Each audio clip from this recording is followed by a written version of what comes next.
Hey everyone, sorry about that.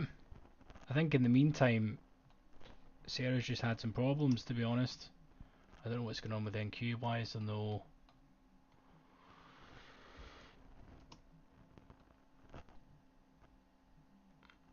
Mm,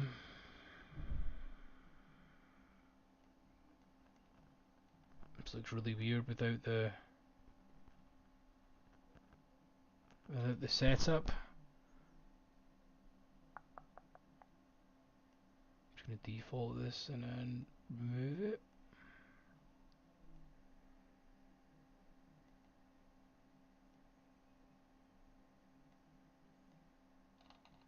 I don't know what's going on there. How's everyone doing? Sorry about the technical difficulties there.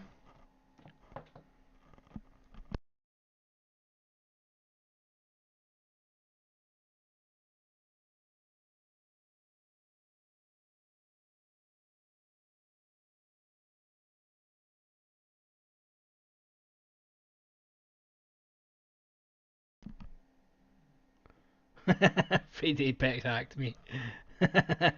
Nice. I don't know why where is the volume profile here? Let me full screen this in case this is annoying me. There's no volume profile. Why what's going on here?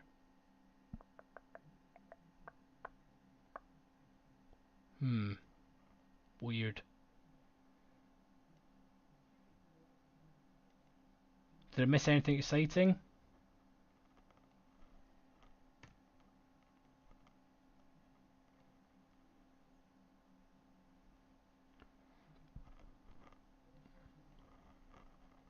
It's very strange. Anyway,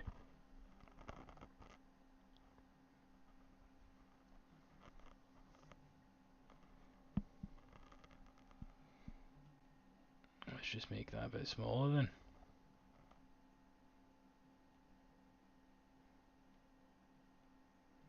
God, how weird does the DOM look without volume profile? Jeez, oh. I need to look at that after the stream. So sorry about that, guys. Still waiting for new lows. Jeez, in the time I was away there, the markets did absolutely nothing. They're just sort of distributing.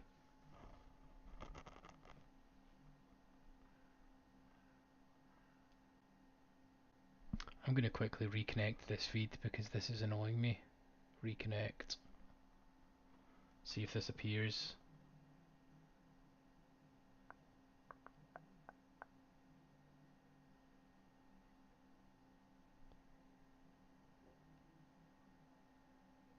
God, Sierra, honestly.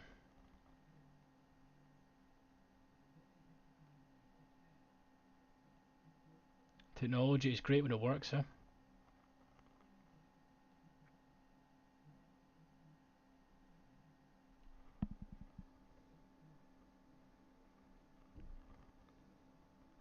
No problem, dude.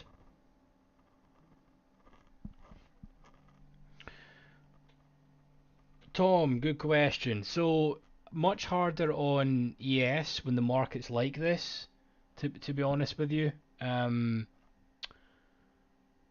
essentially stacking and pulling, you are seeing instantly what's been pulled and what's been added. And I have this set where it's only, I could probably extend this, but I've got it set for the most recent 3 ticks, which I have that set for treasuries mostly, because it's just a much thicker market. But generally, what you'll notice is here there's 110 here, there's 108 here, 138 here. You just need to make a mental note of these numbers. Is when price gets there, you'll notice they'll pull. So there's 110 here. So you want to know that when price hits into it, do they just cancel or do they continually add? Because if there's one, say 120 here, right, and they hit the 120, did they re-add onto it? These become more powerful in a thicker market. Thanks for sending that across, Pegasus. Much appreciated, dude.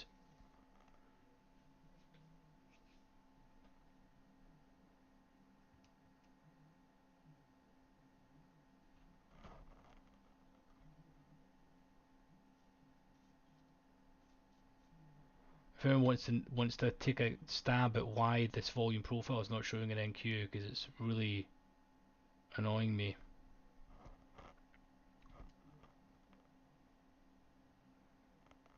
The only thing I can think of is potentially the tick size, maybe?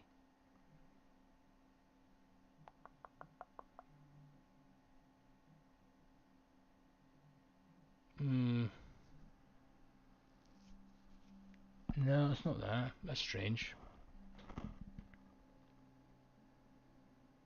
No problem, Tom. No problemo.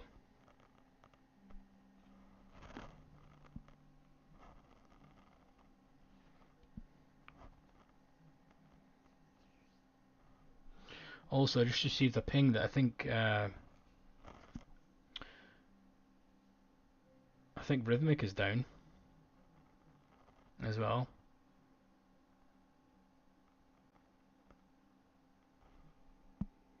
Do you guys what data feed do you guys use? You all use Denali data feed, or what do you use? I always use Denali data feed, so I don't really have those problems. But the routing, I use Teton and Rhythmic or RTrader. Denali, nice. Yeah, same here for it, but this is Teton it's on at the moment, which I think is I don't really ever trading. In fact, I've never taken a position on NQ with Teton, so maybe that's why. But I set the MBO data is correct.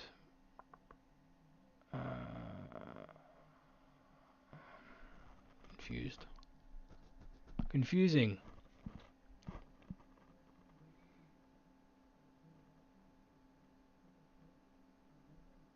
You guys trade through Interactive Brokers. Colin, how's it going?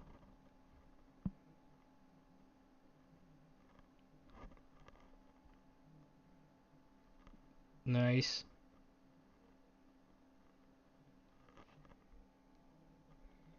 Yeah, I think Rhythmic. I don't know if it's the data.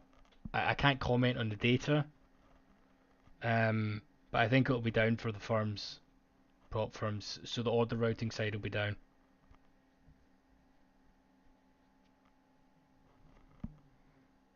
So it wouldn't be working.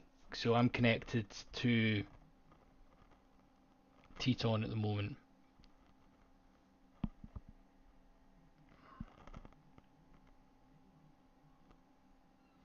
Denali is honestly so reliable as well.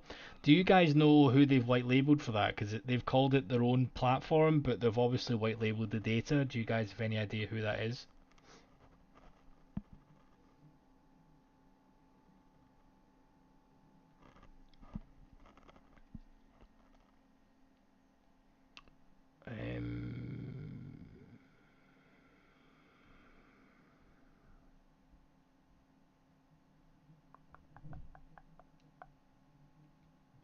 Why would this most periods?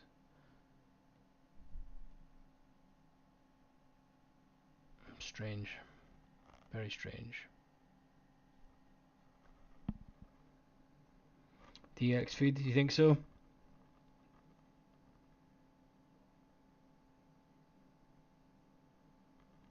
Is that the old name for it? Class pig wrestler. It's cool.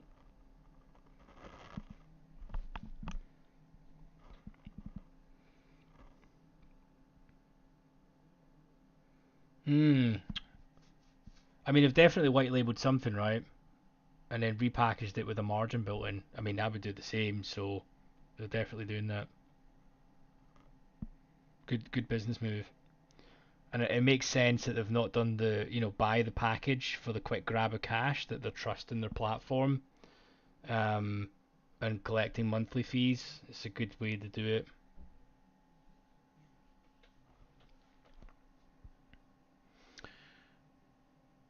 This is really bugging me about this volume profile in NQ. Does anyone have any idea what this can be?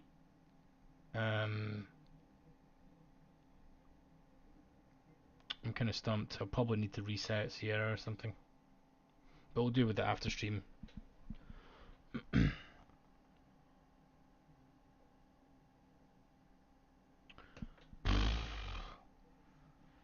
I knew it would be a lot of money. A lot of money, and I would then maybe even reconsider, to be honest. To be honest, they couldn't pay me enough money. Put it that way.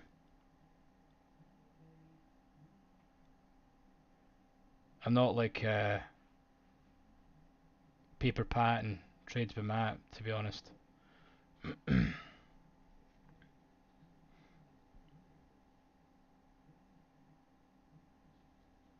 The thing is, if any of these companies that go down, they basically just say, well, it wasn't my fault, I'm just an affiliate.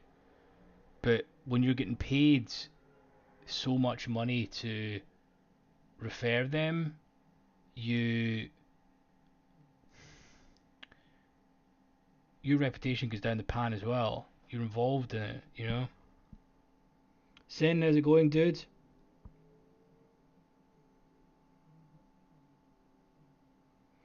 Nice. What position are you in, Pig?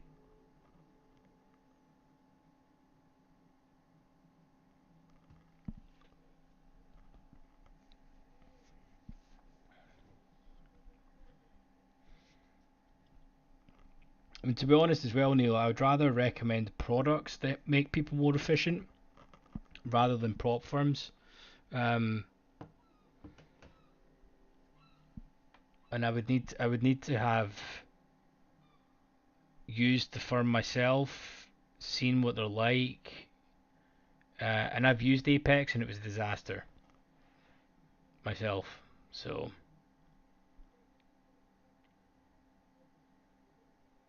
all these companies are fine until you have to speak to their support.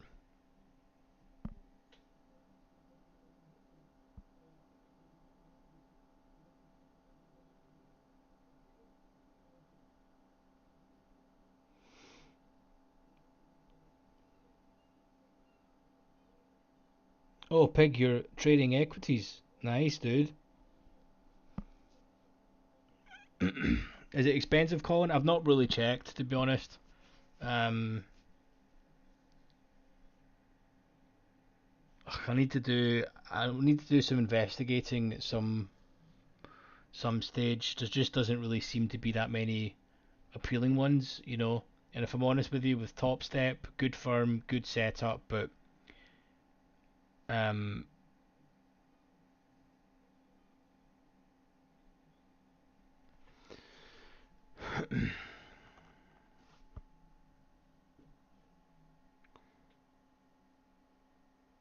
it's almost like these.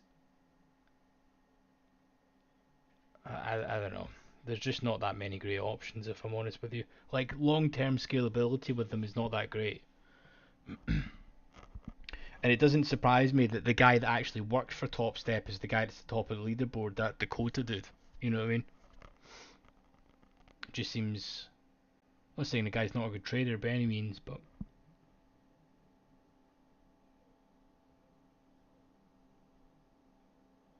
explain, Neil, what your meaning does.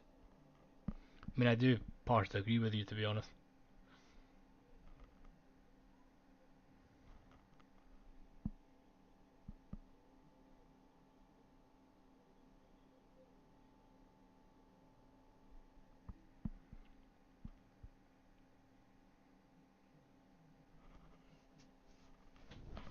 Does that mean strike rate and risk reward, or?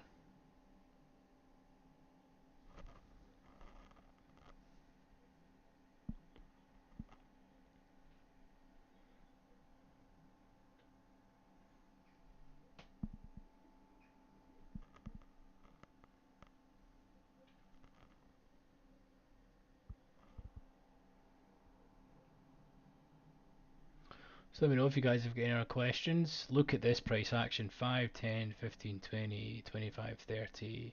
30 minutes here in this range. Jeez, oh. Delta's pretty much flat, but almost grinding down.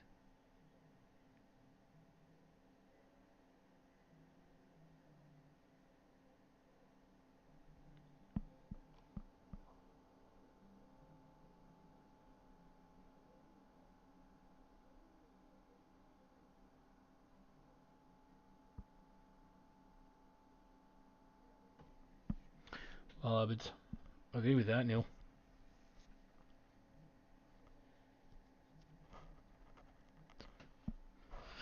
The reason why so many people fail at this is it's actually to do with uh, I would say the education that's available. You know, for majority of things you can go and learn on YouTube in this day and age. And the trouble is, anyone that starts trading or they hear it from a friend who bought GameStop or something like that, typically how people get in, they get involved in a craze or Roaring Kitty or whatever, that kind of shit, and then um, they Google after they've lost money, they think, wait a wee second, this is not as easy as I first thought, and then they start YouTubing people, and then they come across like ICT and stuff, who basically thinks he's God's gift. I've been put on this earth as a disciple to teach people turtle soup. I mean, it's absolutely ridiculous.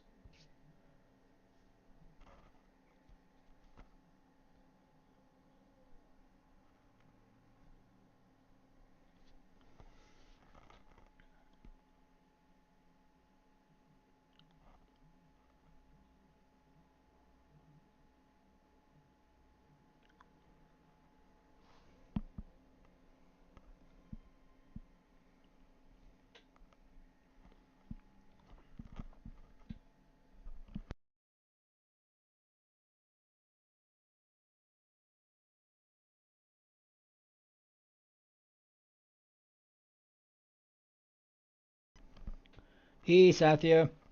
Good question. So these are the initial balance lines, and I have it filtered on my charts to show the initial balance high, initial balance low, and the initial balance mid line. And you're probably thinking, well, what are those lines? It is the range that is set in the first hour of the regular trading hours. And very typically, when price is above the initial balance high, we have a higher probability of a trend day. And when price is below the initial balance low, we have a higher probability, again, of a trend day to the downside. So that's why they're there. They're there as inflection points for me to really, to be honest, wind my neck in. Do I take any trades off when the price hits initial balance mid? Absolutely not. Do I take any trades off initial balance low? No. Again, a lot of this stuff is just gauges for me to determine what day type are we in for the day. And that's pretty much it, to be honest with you, for the initial balance. Because if you don't have, you've really got two main strategies. We cover this quite a lot, right? But regardless if you're trading turtle soup or, I don't know, basic support and resistance or whatever the case is, right? People can call it tutti frutti lines or whatever they want. There only is two trading strategies, and it's going with the trend or fading the trend of that day. Um, and your job as the trader is to decide what is the most probable day type that's going to occur. Um, what's the most probable day type that happens in a Monday? Well, typically in a Monday with no data on the calendar, the most probable outcome is a balanced day. Now, I would say today is a little bit of a curveball with the Trump, year being blown off at the weekend. That's kind of thrown a curveball in. I know it did for me in Treasuries anyway today. But again, for example, if we're Thursday and Fridays typically, Monday, Tuesdays are the lowest volume days, right? Wednesday, Thursday, Friday tends to be slightly linear, but not always. Where those Wednesday, Thursday, and Friday have good volume. Um, so we have a higher likelihood that we're going to do price discovery days on those days, and those are typically the days where data points come out. So just all of these little things, you get experience with. Um, you know what I mean? It's. I hope that makes sense. So as an example, right?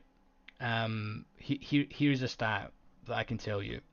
75% of the time, if the 10-year takes the previous day high, right? 75% of the time, it will close above the previous day's settlement. So there's a 75% chance that you're going to be end in a positive day that day. So you can then factor in trades around that. You need to build that data. I'm actually um, thinking of demonstrating a platform to make life easier for everyone to do that, because those types of things are providing you statistics on what's the probability of X and Y happening, and then you can essentially factor that into your trend trade for the day or your mean reversion. And it becomes really powerful when you start knowing that data and then incorporating order flow in there. Um, the reason why I think that's important is because if I know those stats, can you imagine what stats algorithms have? Can you imagine that? If I can tell you those stats, they'll be able to tell you from X amount of positions where's 2 net long, where's 2 net short versus an ATR. Do you know, there'll be tons and tons of stats that they'll be running. And then of course we have the general theme that I keep on discussing is whereabouts are stops going to be triggered, right? Um, and you need to just get familiar with looking at a chart and saying, right, if I had tons of contracts to execute, where would my stops be? Where would I like price to go, and how much money do I need to spend to get price there?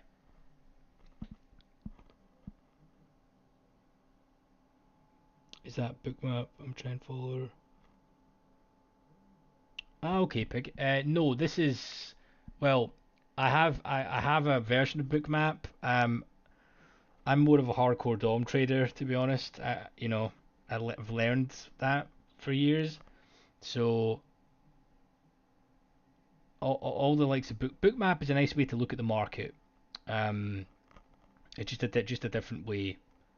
I think it's a little bit gimmicky though, just a little. But it can provide you value. I mean, here's the thing: going from zero order flow to using bookmap, it's a quite good introduction because it's pretty straightforward. Going from no order flow to a depth of market, it takes a lot longer to learn the nuances, in my opinion.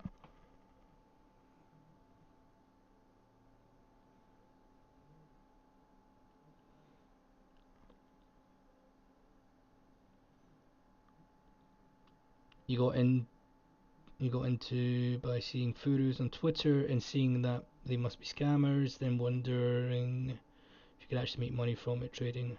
Yeah, exactly. I mean, we all started in a weird way. Pig.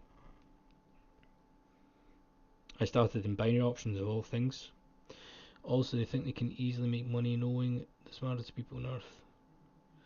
Yeah, exactly. Exactly, Neil. That's the thing. I mean, drawing a random candle on a sort of 5 minute larger candle, and taking a trade because it pulls back to London Open or something is ridiculous. I mean, to be honest with you, it's just you just don't know any better. Do you know what I mean? That's just how it is. And if all you've watched is that stuff, then that's all you're gonna know, right?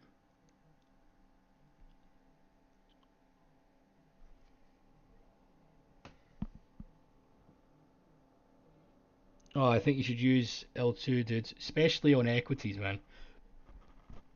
If you get full L2 in equities, you'll. And is equities not free trading at the moment? Like commissions for certain setups. There's Zayn. How's it going, dude?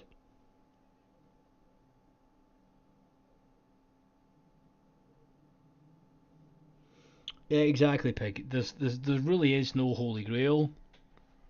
That's the thing. Um, as soon as you realize it's not really about how much money you can make, it's about how much you don't lose, and then you can consistently take something out of the market every day. That's the way it is, or every week, or every quarter, whatever which way you look at it. Depends on your trade frequency. If you got a higher win rate with a higher trade frequency, and you can your edge appears a lot every day, then it gets less likely that you're going to have a losing day per se. I'm not saying you're always going to have a winning day, um, but if your trade frequency is less, uh, then you're going to have a higher probability that you're going to have more losing days just because you're taking less trades, right?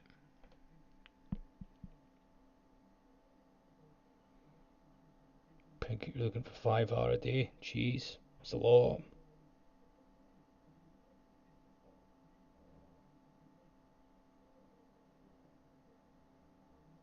5 hours. Well, I mean, and how do you go with that, dude? Like, how do you hit that a lot, or like when you say you go for 5 hour, but you'll maybe average three or something?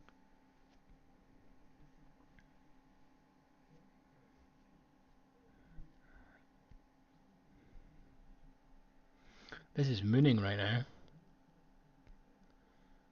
No, it's a bit of delta coming in, but not that much. Let's see if we can break VWAP.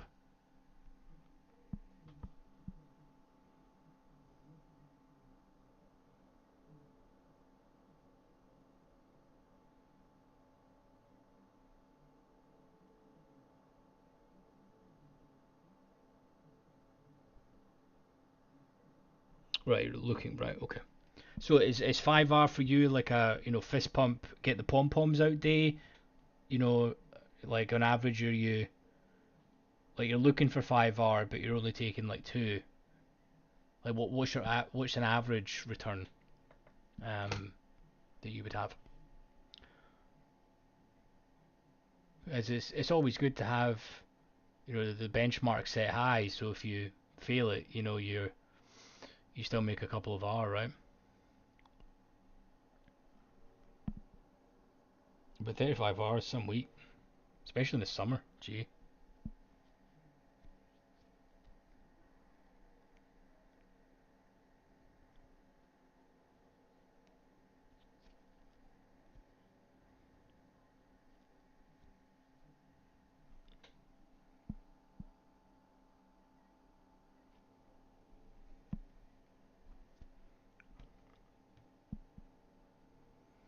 if you guys could hit the like button for me, that would be much appreciated. Also, can you also let me know if there's like a join or like a support button or something on the channel now? Over 2.8. Nice. Okay. Okay, sweet. That's good. That's good. That's what I was expecting. So you shoot for five. That's a get the pom poms out day. Run around the block type stuff. But you average about 2 to 3. It's pretty much the same sort of setup that I go for as well. I never hit 5 hour a day, to be honest.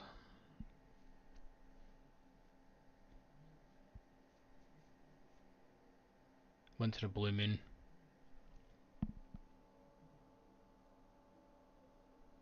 Wait, you don't see a button.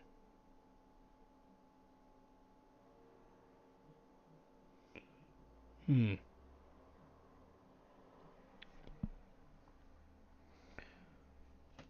There's not like a join or anything like that. That's weird. I need to see if it's a thing.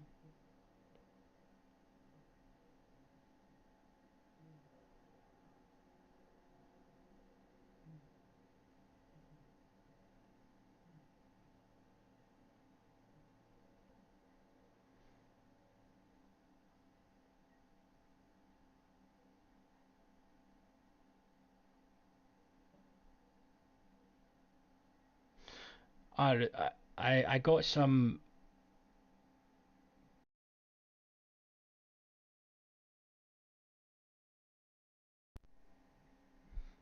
See, I don't know if I need to enable something on each. I don't know what I need to do. Let me have a look and see. Um,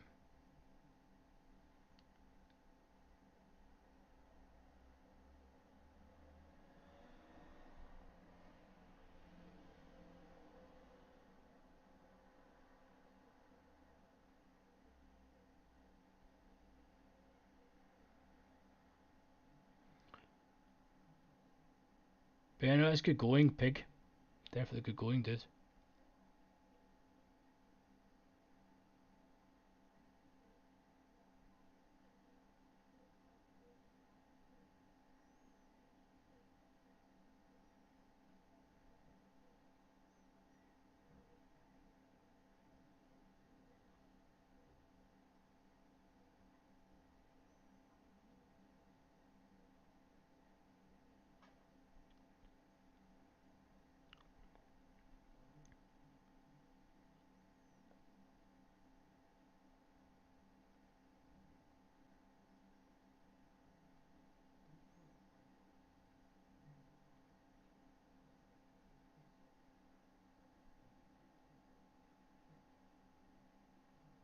So what do you think is going to happen here? Do you think we're going to... Zay's calling it again? Nicely done.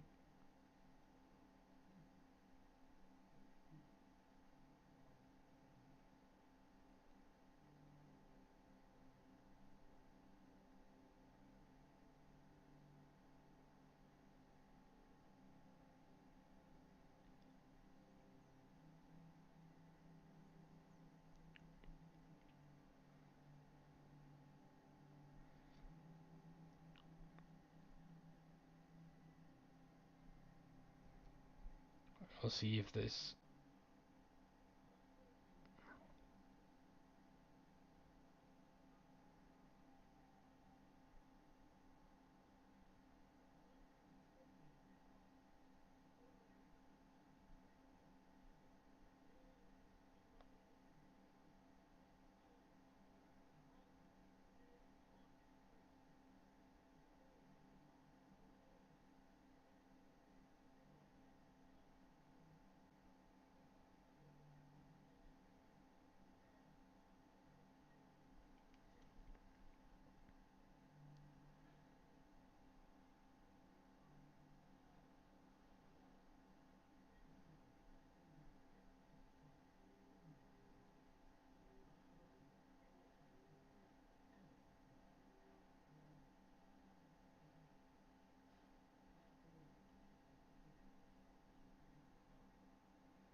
Nice. Well, I mean, if equities work for you, I take it, you know, you need to have, do you have a scanner or do you only trade the big stocks, the big boys, or do you have a scanner that basically, if you're into trend trading, are you trading, ones that have gapped up or gapped down a decent over a certain amount or something, and you're looking to trade the gap and go, or like something along those lines?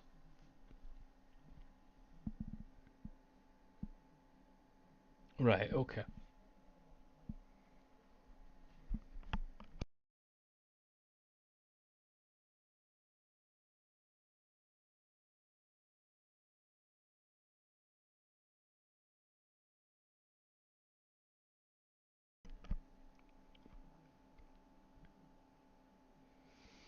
Nice. Never really ventured into that, to be honest. It's a pain in the ass as well if you're from the UK to do that, and the leverage is not as not as good. Need more margin too.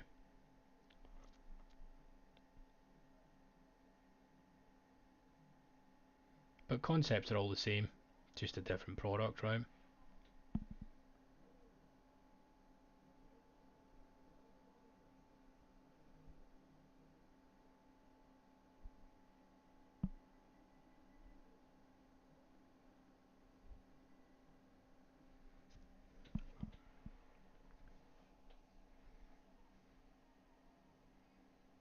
I don't know if you guys have got any other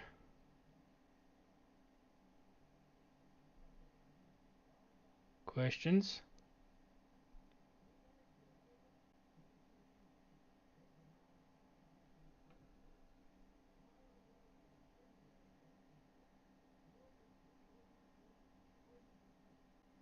Saying about as close to that as I possibly could be, but I have other businesses. It's not the only income that I have.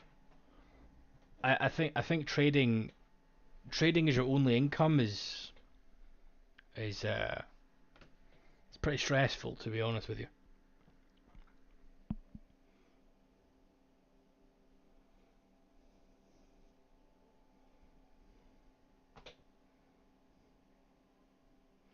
How long did it take me, Sin or Pig? You're asking.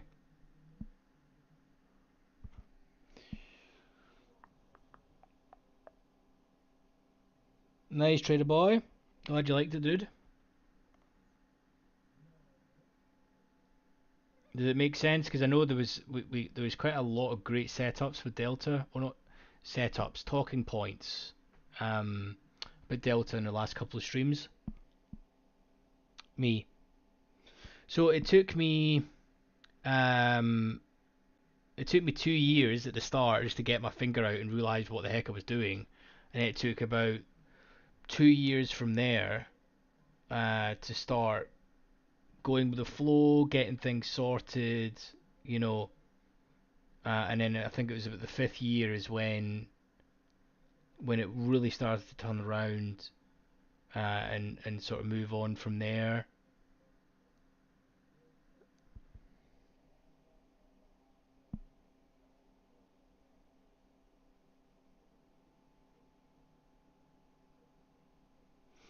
Um, and then from that side, I've then just been taking money consistently.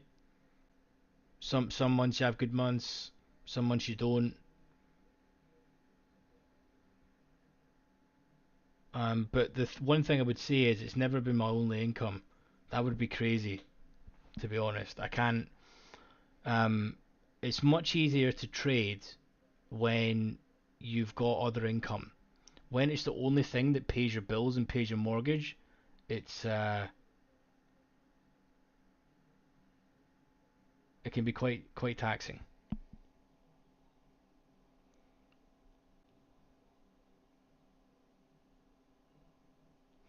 Good questions. Okay, how did I get into AutoFlow stuff? It's hard to find decent source material. Pig, pain, literally just pain is how I learned. I've watched depth of market for years. Um, didn't really have,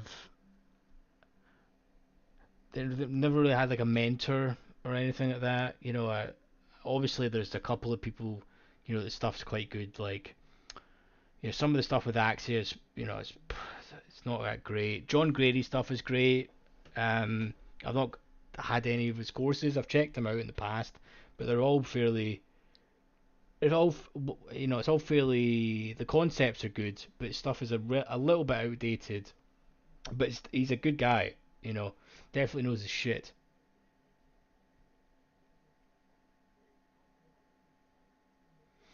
So I work in technology.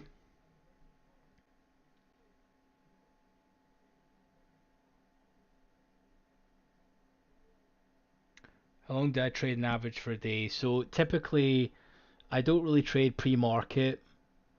Um, I mainly my main asset class since ES liquidities went to shit.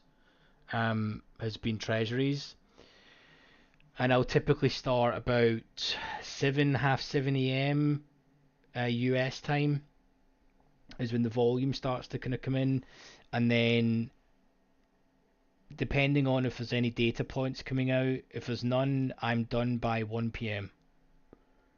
Um, and if I'm not in a position, like, I typically don't enter them after lunch because treasuries is a different beast.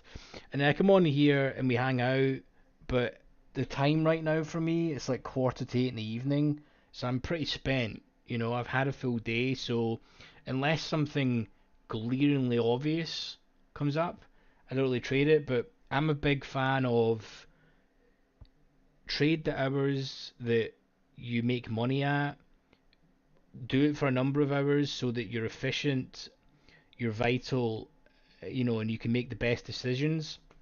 If you've been sitting at the screen for 5, 6 hours or whatever, there's just no danger you're going to be able to have the same trade management skills and mental capital for that day.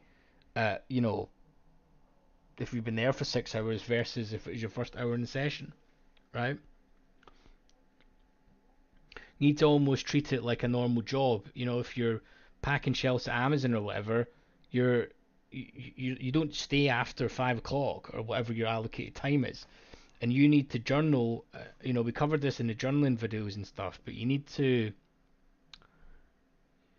know yourself, know your edge, know the data that you're looking for. Um, Once you build up a significant sample, you're able to determine what your strengths and weaknesses are. What's your average winning day? What's your average losing day? How when you lose trades, how far does it go against you? So you can tighten your stop. All these things you need to take into consideration. But you need the one thing actually. Now you said that. Hi, Mikey boy.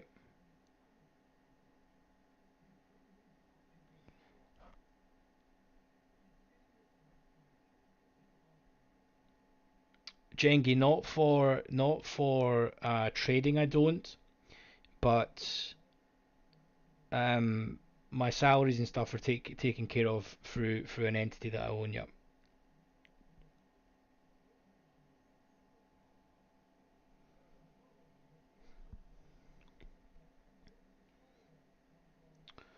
JK, what course did I recommend?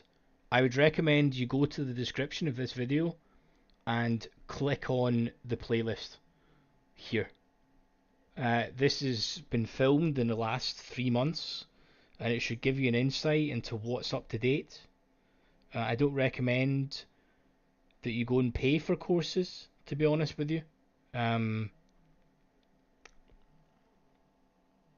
I think you just need to spend the time. I've put together a pack here, right? An order flow pack that gives you the mindset, the concepts, who the competition is, and basically how to start working on developing your edge and play out over a longer term. Every week it goes by at the moment, we're adding more and more into that pack to give people a fair chance when they get into trading. And my objective here is to try and cut everyone's learning curve down. That's the plan of attack. Sin, nowhere near nowhere near 8 hours a day. I trade about exactly 5 hours tops, more like 3 to 4.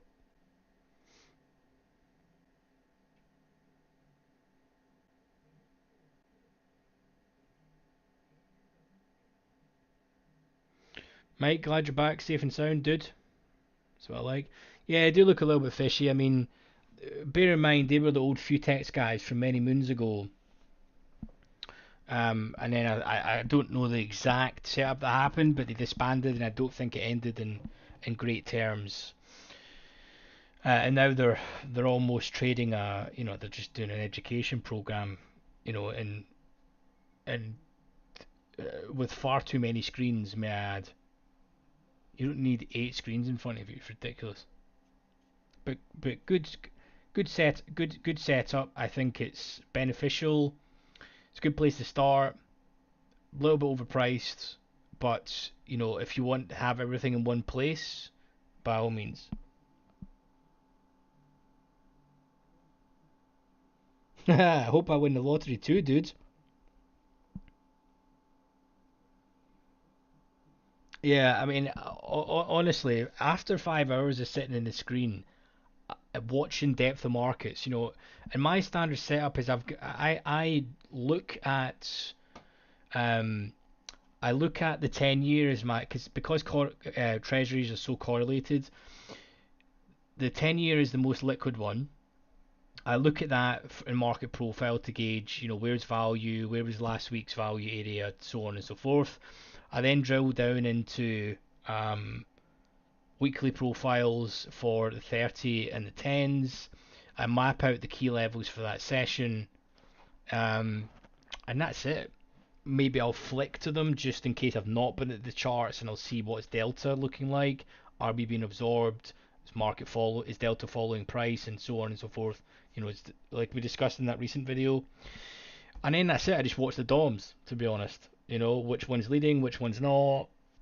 Are we going to extend the profile? Are we going to mean revert? Just depends on the day. I've got two strategies. I have an extension of the profile where I look to basically try and run the highs or lows for some stops. Um, and that's it. And like an absolute fist pump, like I think treasuries for me, like 10 ticks in one trade is doing backflips, to be honest. My sort of standard trade is something like 3 ticks, and if I get into a position and it doesn't instantly lift, say I'm looking to bid on the 10 year, I never enter at market as well. I will never get filled in the limit. Sometimes I don't get filled, but it means that when I get filled and I'm correct, I instantly am 1 tick in profit. And if the market doesn't instantly lift into the offer and then reload the bids, I'm instantly weary, and then I'll maybe only take 1 or 2 ticks on the trade. But if it instantly lifts and then pulls and then stacks and reloads the bid on that example, um, then I will take the 3 and 4 ticks. And then sometimes, if I think we've got some movement to run the highs and I get a free look at the extension of the profile, then I'll hold it. But I don't do it that often. I think last, I can't remember. I need to check my notes, my journal. But it was within the last month. I took a trade and it was like 9 ticks on the tens. And that was like, wow, great trade.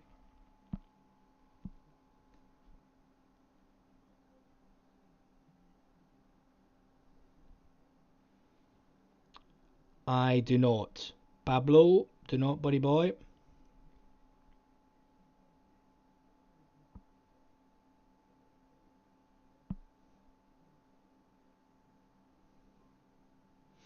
Yeah, exactly, Colin. That's the one thing I have noticed. I have noticed that they have so many DOMs up, man. They've got, in a day, if back in the old stuff, I can't remember if it was Axie or if it was Futex, but they would have, they would have cable up. They would then have the gilts. Then they would have euro dollar, and then they would have the bund. And then you go over to the US, they would have treasuries. Then they would have the commodity markets as well. How can you watch all of that? Seriously, I kind of feel, a little bit of that is for show, you know, because how can you watch 10 DOMs, guys? I mean, seriously, I can watch 4 and 5 DOMs, and I've been doing this for years. But when you've got 10 up, there's no danger you can watch that. Now, maybe if you've got them like this, where you've got the Russell and the Dow up, right? And I've not even got the inside prints in here, and I'm just looking to them for correlations. So, for example, you can see the Dow is pumping the highs, but NQ is dropping. So NQ needs to hit into the bid aggressively here for ES to go down, right? That type of thing. I'm not really checking what the prints are in the Russell, but I like them to be moving in tandem. Typically, we discussed that a lot, right?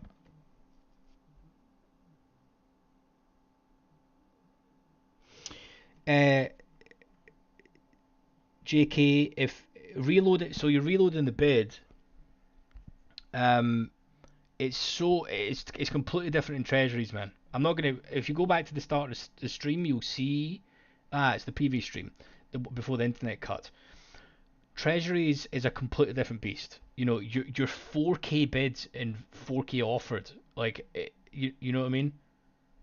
It's not like 100 bid. It's 4,000 contracts in the bid. So you know, it doesn't bounce around like 4 ticks. It just doesn't do that. Do you guys collectively want me to bring up a treasury dom and we can discuss that, or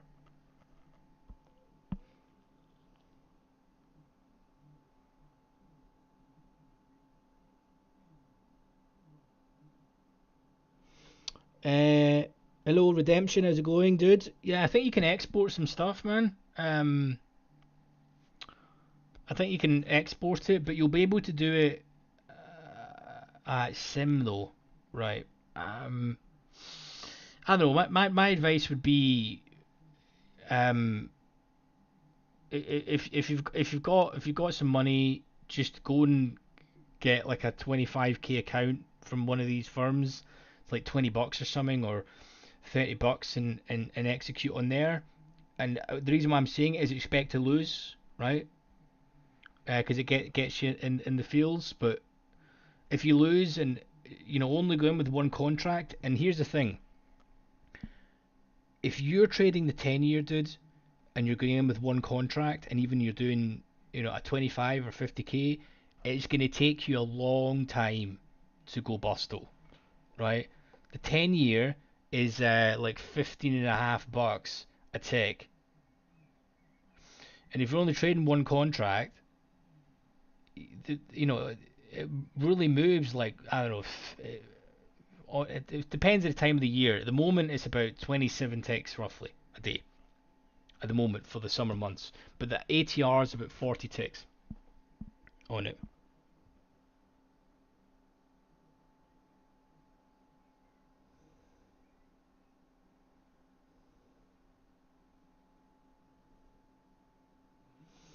Pablo, so I think I use them for correlations. Obviously they're inverse, as we discussed in the past. Um, but you could use them for the flow, by all means, if you can get depth of markets up. I know Rob that pops into the streams. He typically trades Eurex, and he trades the Boon Bobble and the Shats, and he does that for the equivalent. Um, but yeah, by all means, but it's hard to get the data for them, if I'm honest, and to get it all displayed properly, especially on Sierra. But typically, I have the short, medium, and long end of the curve. I check that pre-session, and also I check what the sentiment is. The sentiment of the session is very important for treasuries. So in essence, until the Fed changes their stance or we see something happening, I will literally only be looking to buy bonds and to buy treasuries or notes, buy bonds and notes, which is the 10s and the 30, um, because the Fed is literally poised to cut.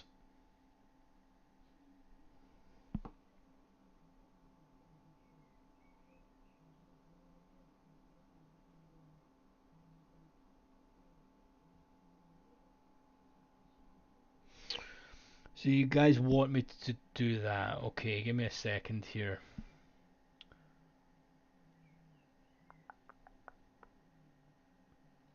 It's treasuries here. Okay, so I have this up. This is what I generally look at once or twice a day. Okay, just to give me an idea what's happening. Actually, this came to a level I was roughly drawing up. Um,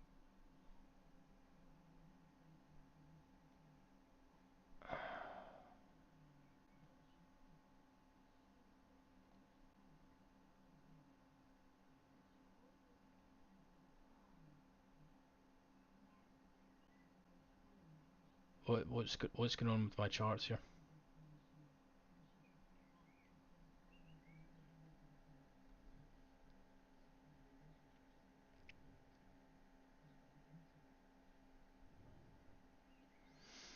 Reload and recalculate, insert.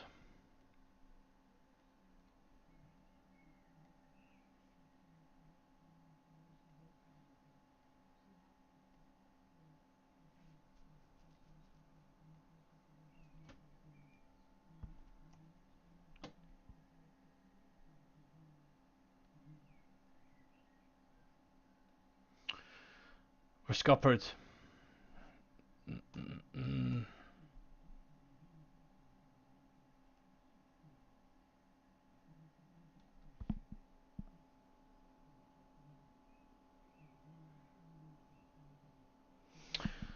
Right, this is not working. I don't know what's going on with my Sierra at the moment. In fact, bear with me. Bear with me. CBO. It's the 10s here. That's not right, but I can do that and then just change it. Okay, give me a second. This should be it. There we go. Right, give me a second here. Give me a second. Oh wow.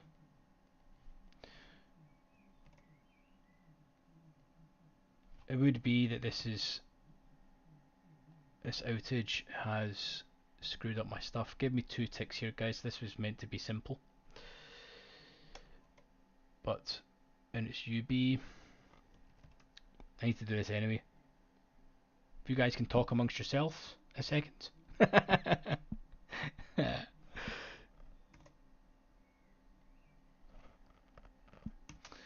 Right, and then we need to quickly, I think it's going to be easier for me to just quickly take this off. Or is it? Yeah, fuck it, let's do it. Quickly. This is all reset, which is annoying.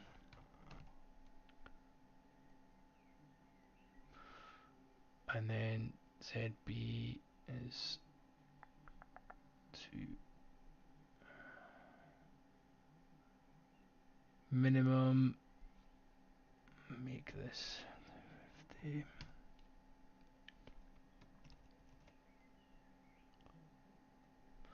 Right, we're nearly there. It's a long way for a shortcut, this, honestly.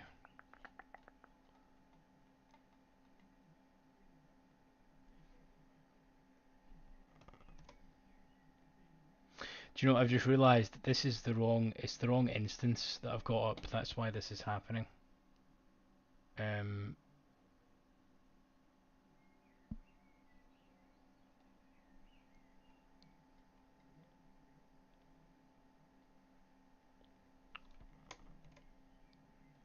Right, that should be us, and then I just need to reconnect the data, and then we're off to the races.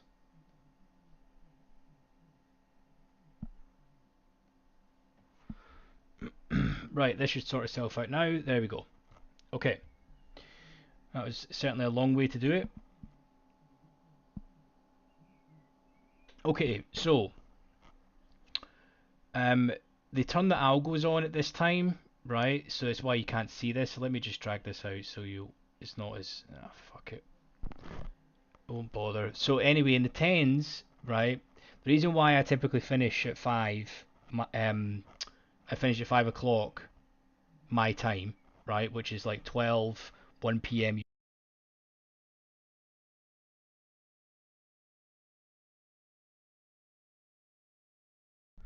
is because they turn this on, they turn the algos on, right? And in essence, this is not going anywhere. So you can see on the 10-year here, right? You can see on the 10s there is 6,000 on the bid and 6,000 on the offer. Okay. And in essence, what you will notice, see how the trading between them here is between one tick. So it'll lift into this price here, and you can see there was 3k pulled. So there was 5k here a minute ago, 1,500 has been traded, right? And they're pulling the offer. So what you want to see is they'll take this full 2.4k, and then they'll reload the bid. So they'll add on, they'll take this price, it'll tick up, and then they'll add on like 4k.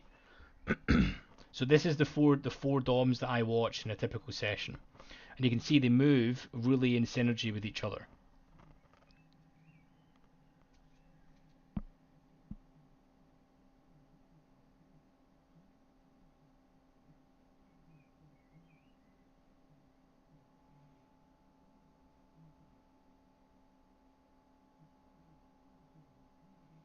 Some props works better because we lost.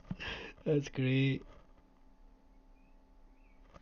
But yeah, so this is pretty much the setup, right? You'll notice literally at 1 o'clock on the dot, they turn these algorithms on where they literally stack these and they cap the range. So this has been in a 4-5 tick range for the last, I want to say, at least a couple of hours. So that's it, done for the day. I'm not trading when it's a 4 tick range. It's like watching paint dry, right? So you notice here, they're drilling into this. So they should take this 700 and then they should reload the bid. Okay, so let's see if they do it as an example. But it's a much slower market. You're not having this pulley, stack constantly. Do you know what I mean?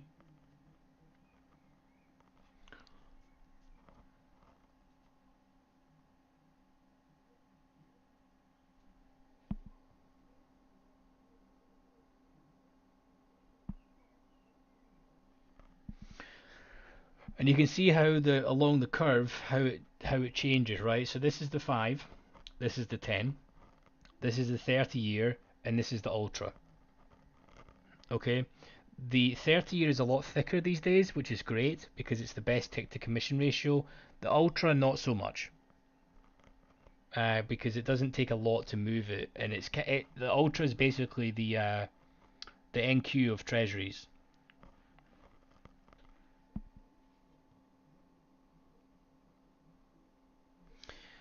Good question, Pig. So it really depends. It really depends. I would say if the market is going pretty, like there's good volume, um, and it goes quickly, it could be 5 minutes.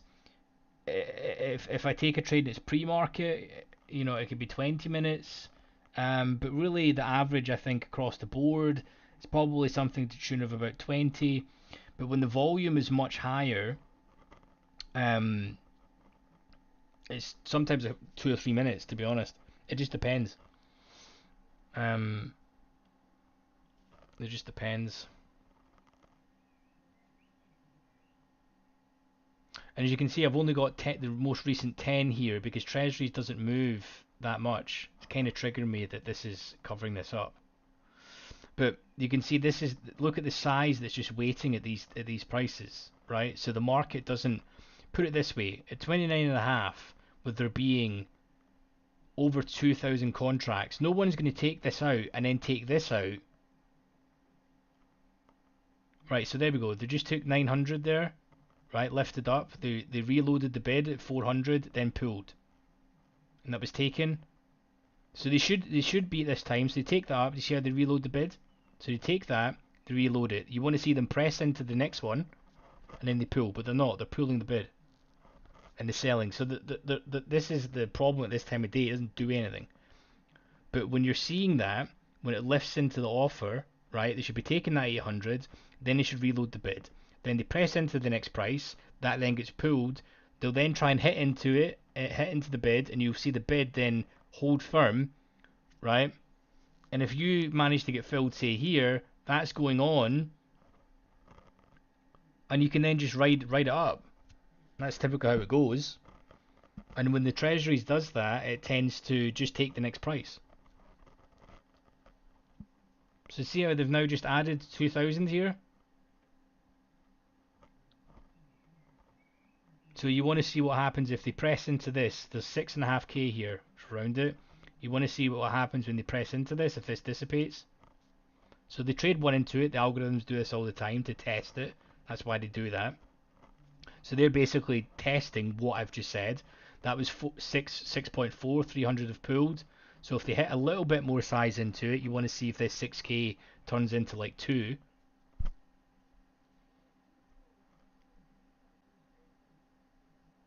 But there's a reason why I don't stream this, because it's like watching paint dry. So you can see they're slightly pulling. They've pulled 1,000. This is where they're pulling and stacking that Tom asked earlier. You see how it's so much easier to spot on this? But I'm watching this in the 10s and I'm quickly glancing on the 30s and seeing if the 5s. So the 5s are hitting into the bid. There's got 1,895 contracts absorbed right now in the bid. And 5,000 lifted into the offer right now. So they're just closing out positions at the moment.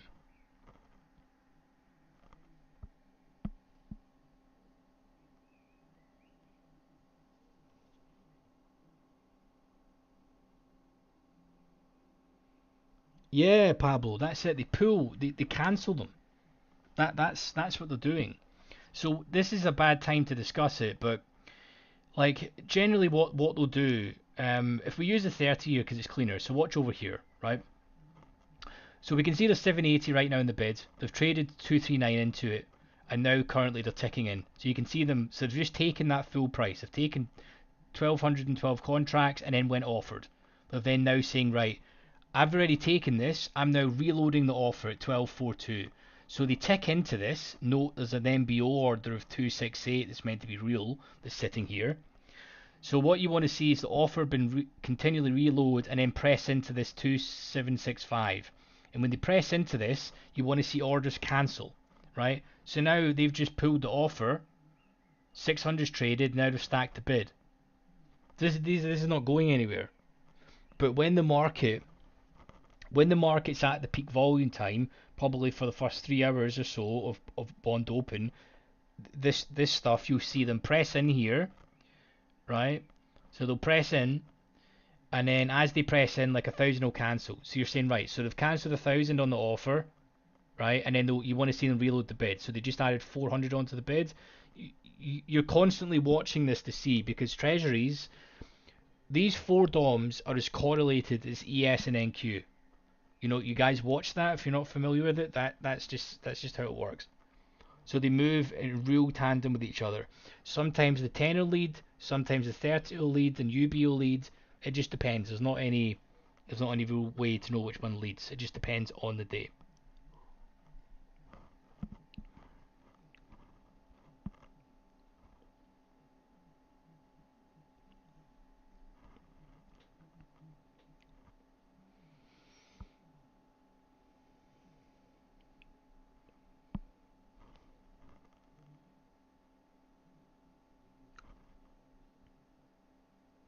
What do you mean, Neil? Is it a new setup? No, I have a weekly profile here, because when I'm trading treasuries, I don't look at any other charts.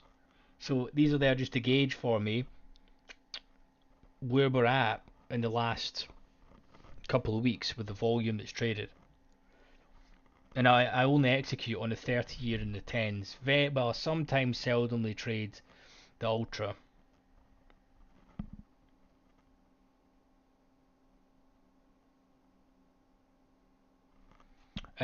So yeah, the only difference is the colors. And to be honest, I like to change the colors every now and then because they get a bit stale when you stare at them for hours and hours a week. So blue. This is I should probably state this. The left one is the weekly, is like the last 4 weeks profile, right? If we scroll down, so you can see the distribution and curves right on them. Okay, this is today's session. The one on the right. And I just have today's session on the 5s and today's session on the Ultra. And on the 30s, I have this as well. You know, if we scroll down, we can see what's been happening.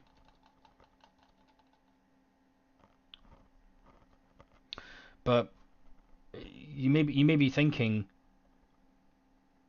when you're watching this for 4 hours a day, right, and really zoned in, it's tiring to do this. I mean, look at this. There's 8,000 here on the offer. I'm pointing at that. You can't see me point. There's 8.4k here on the offer. This is not going anywhere, right? Maybe in the next hour it'll maybe move a couple of ticks. So they've just traded 2,200 in here, then taken the price, reloaded the offer. Let's see if they can tick into this and move. So they're reloading, which is good if you were selling. But then see, they're not pressing into the bid. So you want to see them press in here and then take it.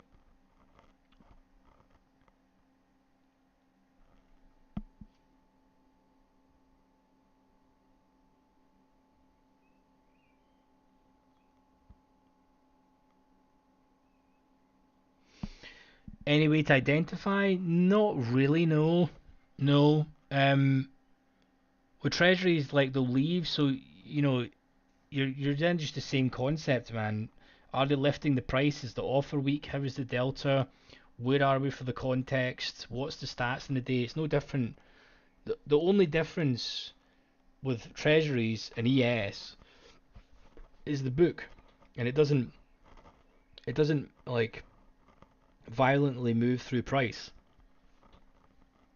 Do you know what I mean? Like, you're not going to buy here, right? And it's not going to go 5 ticks offside instantly. It doesn't do that unless you bought right before a use event. Like this, you're basically trading the US debt with this. It's the most stable liquid market in the world. Oh, look at that! It moved a tick. Wow. Oh god. Right, I've had enough. This is boring. Let me go back to the normal ladders. Movement.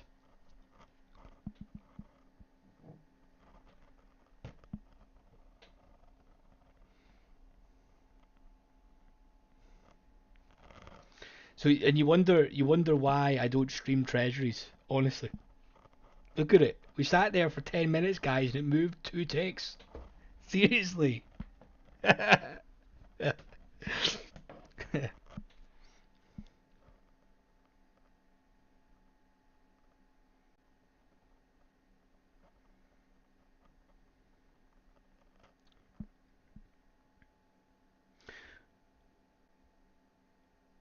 Yeah, so that's the notes and the bonds.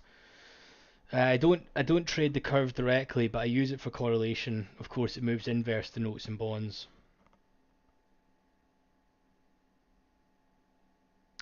Yeah, so the start is like 8:30 US time, for example. Cheers, Pig. Thanks for stopping by. I work in fintechs in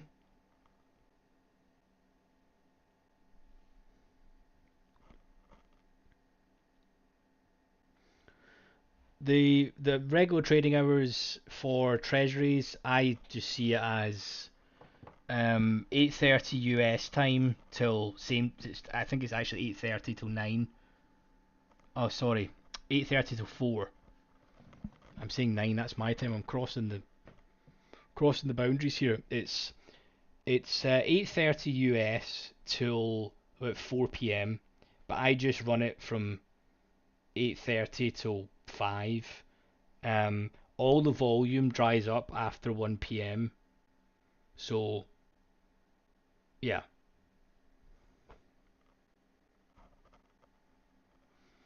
Well, that's exactly it, Pablo. I mean, here's the thing, dude. Right? Uh, See, if I was to start a desk, I would have everyone on fixed income. Seriously.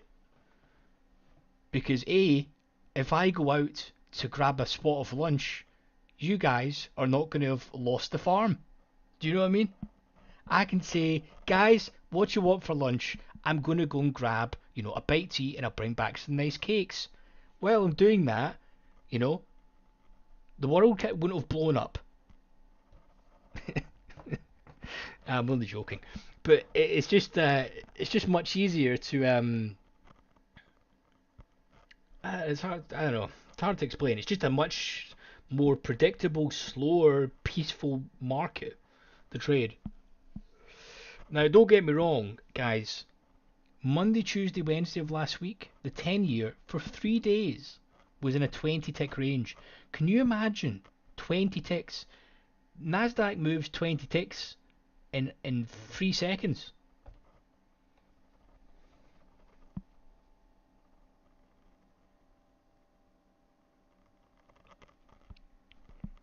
It's more in banking. I work in processing and banking. Uh, that I've done for, so it fits well in with trading. Put it that way.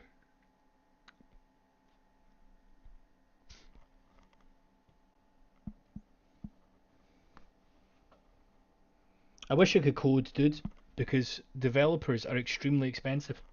Extremely expensive.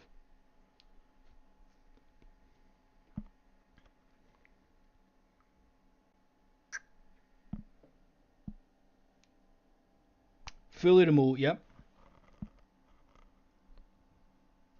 Fully remote.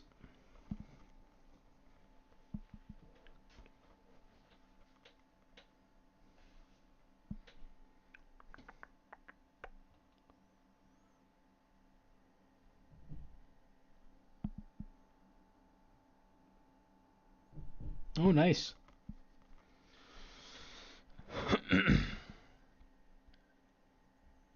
Yeah, we do a lot of app development. I don't code myself. I've got developers that do it, but I've got a good team.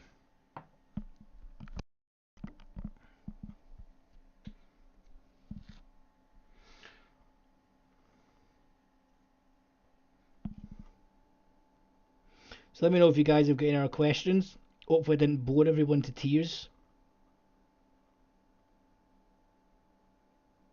with the treasuries part.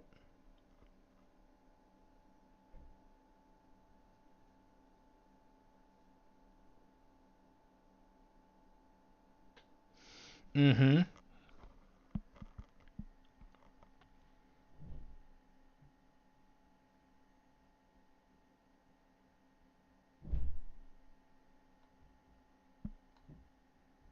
And that's what I mean though, is as well. Trading, I couldn't be my only income. It actually shouldn't be anyone's. Well, that's not true. It can be. It's just you're you're certainly making life harder for yourself. Do you know what I mean? Trading, give yourself a set amount of trades a day, set allocated window, know your edge, know your stats, and play it out over a longer time. It's no different to any other job or any other business. You know, I see some dudes that the market's been open for 3 minutes on a Sunday and they've taken trades, and I'm like, would you do that at your own job? Would you? You know what I mean? Like if you were in, you don't show up. I keep on using Amazon as an example, but you wouldn't show up at your normal day-to-day job, like that. It's just you need to treat it like a business.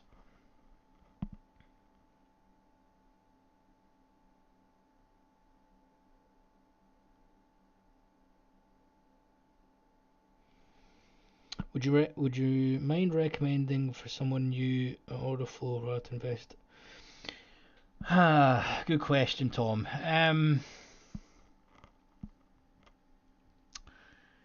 What would I know if I mean Sierra honestly is a really great, reliable platform, right? But it's a pain in the arse at times. Um, but it is really reliable. What a lot of people do is they go for the jigsaw dom, because if you go for jigsaw, right, you have to go somewhere else for charting because the charting is shit. They're just good for the dom. I'm being really blunt about that, but so if you go to Jigsaw and you get their package or whatever, you then need to use. But I forgot though. Theirs is you have to buy the thing, right? You can't do it like a monthly, and I actually think it's quite expensive. It's like 50 quid to execute through it as well. Sheesh. Hmm. I don't know. If you can get a trial, mate, try them both and see what you think. Um, I'm a Sierra diehard because I've used it for so long. Um, but it's not the simplest platform. You need to put a lot of time in it, but it's not expensive. It's like $100 a month for the full, the full boona. I'm going real Scottish on you guys with that.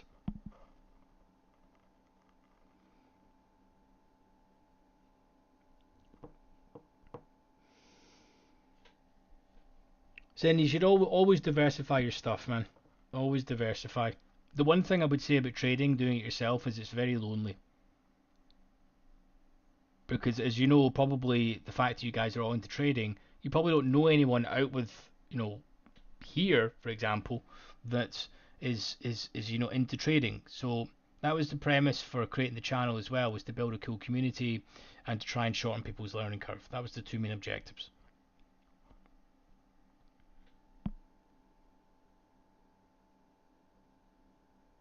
Hey Chris, um, I can't tell you about Ninja. What I can say, mate, is Ninja is not an order flow platform. That's if you're looking for market profile, and that's about the extent.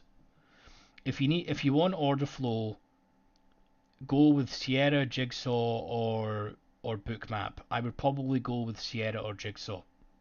But what you can do, dude, is if you can get Jigsaw and you can then connect Day Trader into Ninja, you can do that.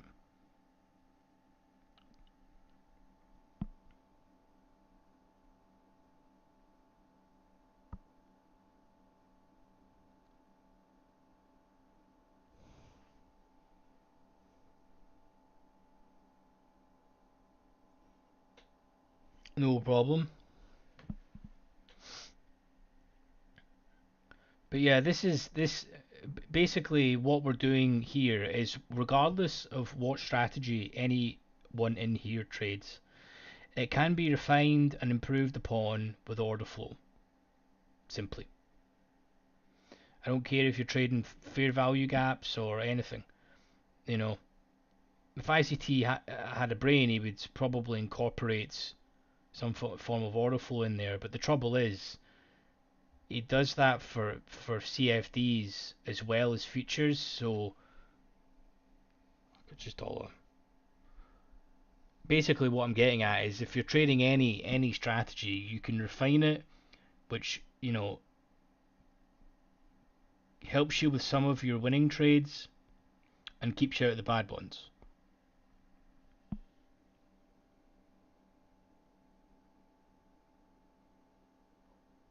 That'd be a good idea, Colin.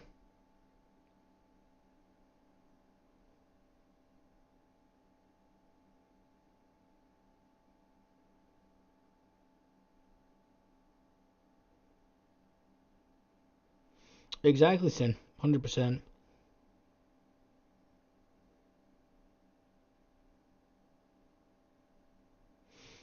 No problem, Chris. Hopefully you provided you some value and you enjoyed it, dude. So that's actually a point. Um, how many? If you could put a one in the chat for me, if you only trade your personal account, and put a two in the chat for me if you only trade prop, and then a three for anyone that does both, just so I can get a gauge of who trades personal, who trades prop, what the sort of sentiment is.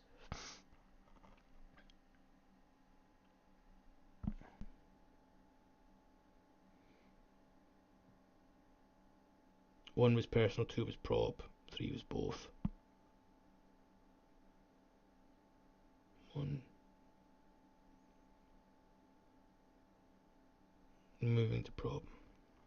See, if I had a brain, guys, I would have did a poll, wouldn't I?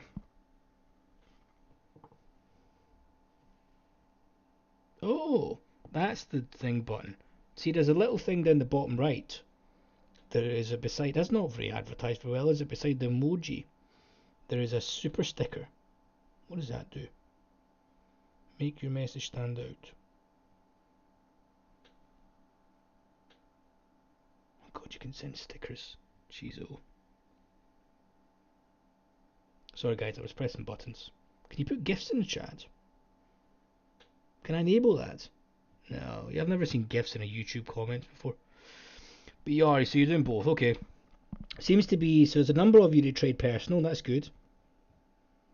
A number of you just trade prop. And a few of you that are trading both.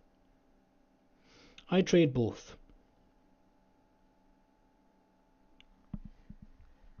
Soon to be probably just personal. I think I've probably got maybe 4 weeks left with them. I would say before they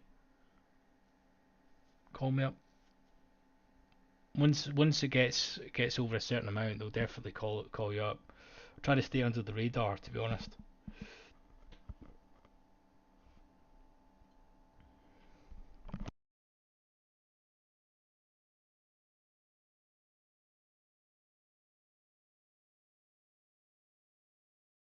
Guys, this session has been terrible price action, right? Look at this delta. There's just no real direction, and orders have just been pulled.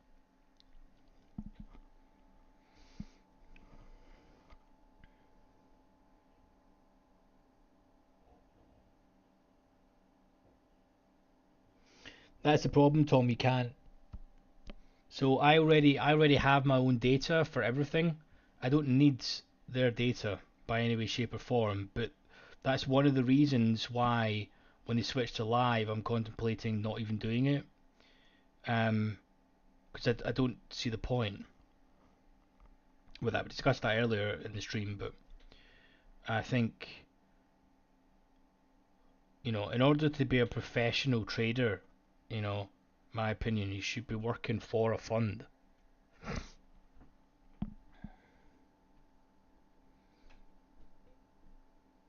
No, well, they don't really offer you a job. All they do is take the money that you've accumulated and put you into a live environment with them. That's all they do. And in my opinion, they're just taking you off the books and putting you in a live environment so that they can get some of the funds, to be honest.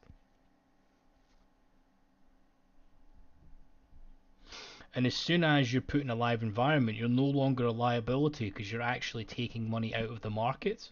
Does that make sense? So sadly, it's in their best interests to get you to live as soon as possible. Not because you're actually ready, by any means.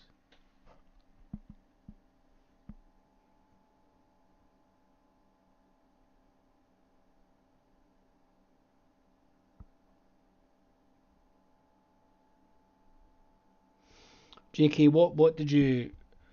I've always wondered that, right? What would be quite interesting if someone could do this? All these little stupid CFD prop firms that run around, right? It would be interesting to basically get an average price on aggregated across multiple CFD firms because they're ultimately trying to track either the underlying or futures, and then basically just arbitrage it. Do you know what I'm saying? I always wondered about that. But futures is a deadly game, man. No, not futures. Sorry, CFDs. It's deadly.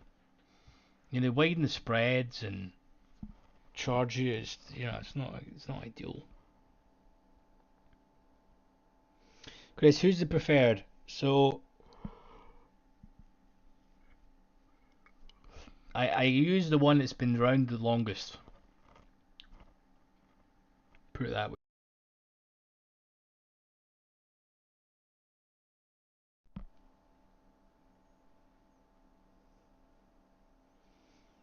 They do some sort of hedging against futures, not all the time.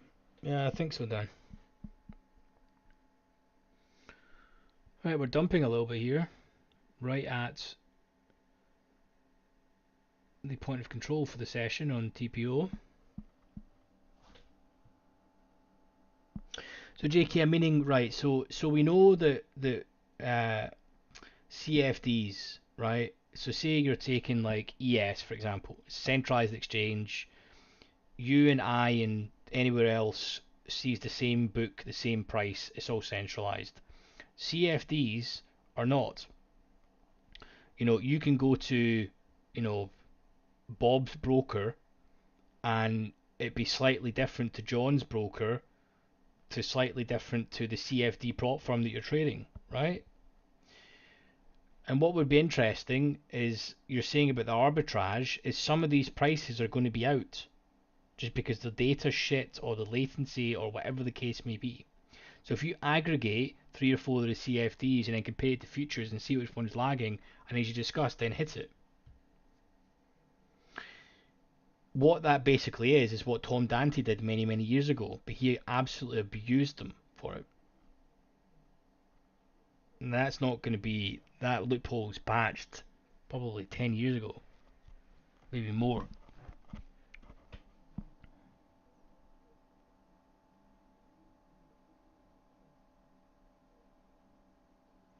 Exactly, Dan. That's a good point, dude. And that's pretty much why it rollover it well, it's rollover in CFDs, but when the market reopens again, right, the spread is crazy in CFDs, but on futures the spread is the exact same.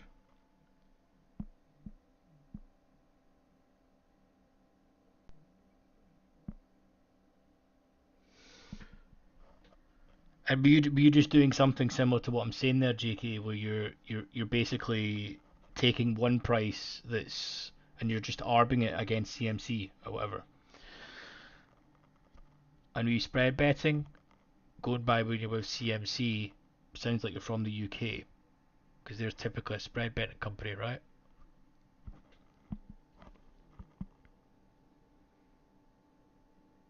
Oh, really? Holy smokes! Tell me more. What do you mean?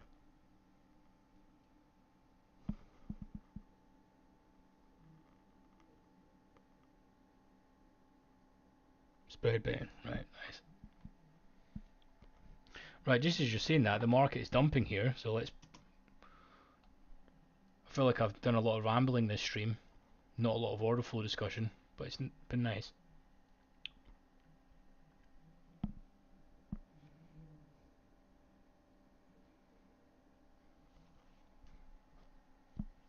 Wow, this is dumping. Guess the bid's just been pulled, not much delta coming in.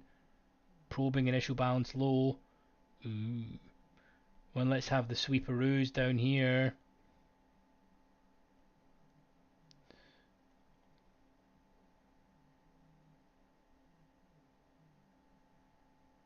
76.50.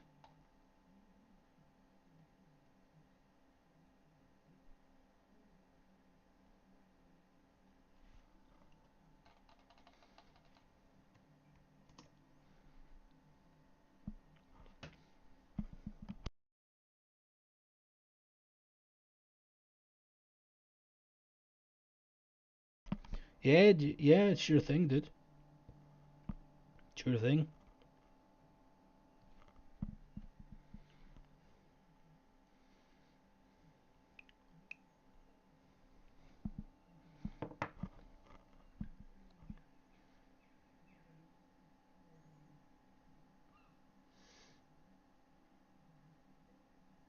Just gonna put this. Amzi, how's your trade going, dude? Put it in chat for any of you lovely peeps that would like to support the channel.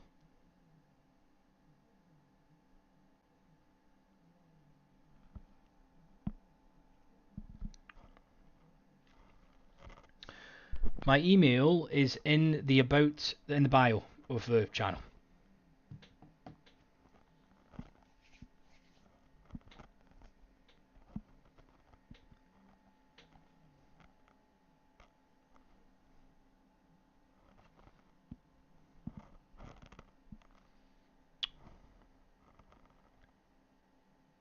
Also, you guys need to think of some sort of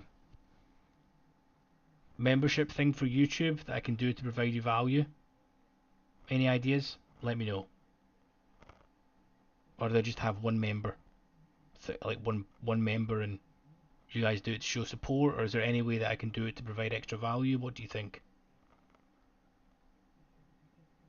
If anyone's got any ideas.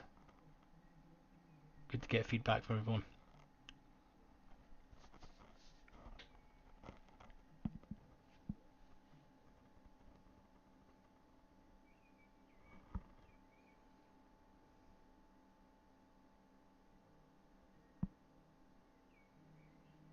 Nice, classic. Sounds like you're using the old 2-up offer from Bet365 and do the same thing. Match betting. I've been through the rigmarole with that as well. Anything that there's been an edge, to be honest, I've probably been involved in. And I'm quite disappointed I've not known about this, JK. So thanks for the filling me in.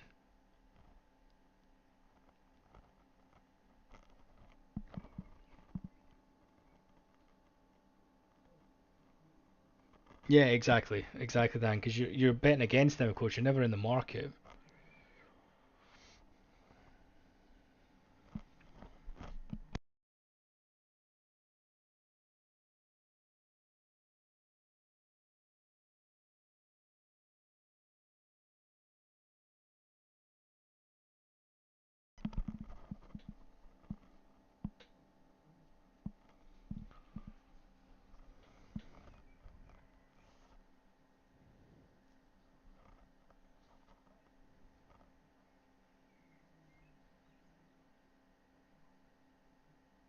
Yeah, I've certainly been involved in the edge finding, JK.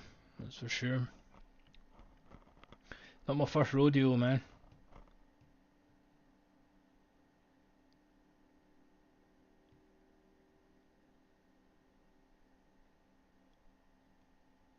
And a cracker actually yesterday on Spain, 2-1 at half time.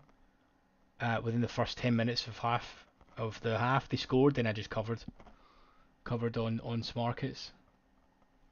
It was fantastic.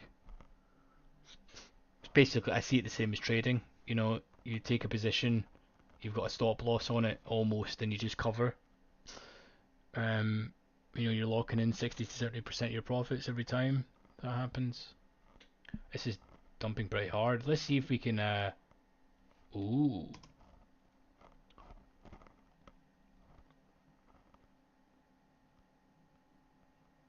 Right, come on, drill it.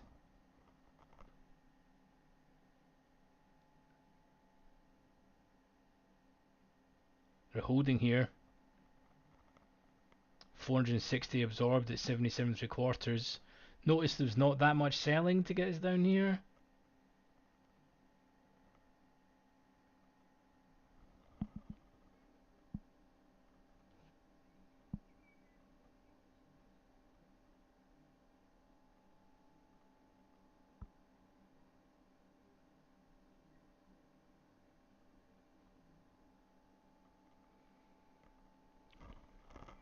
Chris, I do, but I don't teach a strategy. I don't teach a strategy or anything. I'm here to refine your edge. So, risk protocols, assisting you with order flow, really run through your numbers. It's more of a long-term plan, helps you keep accountable as well. But I don't say like here's a rectangle and you buy or sell or whatever, and I don't, you know, I'm not here to charge people £20 for something that you can easily find on YouTube. Here to hopefully that makes sense. You can find it on the coffee too. There we go, there's a little stop run. Are they going to snap it back? Oh.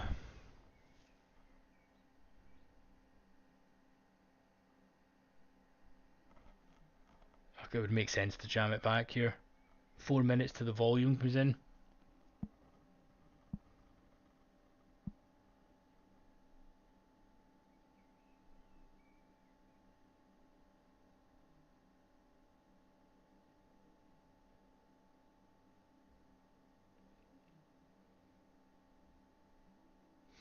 Yeah, no problem, Chris. No problem.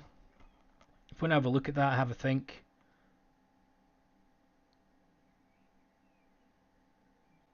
It's it's a call once every 2 weeks.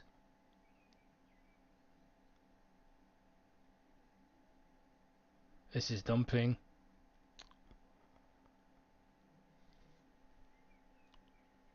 Low, absolute low of session is here.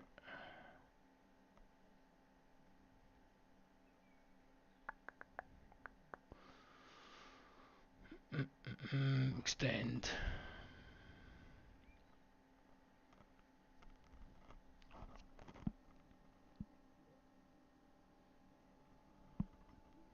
Yeah, no problem. No problem, Chris. Take your time, dude.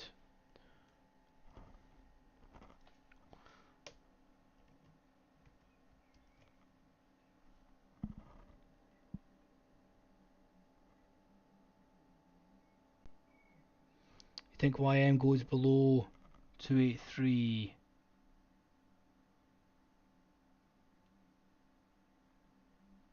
What do you mean below here?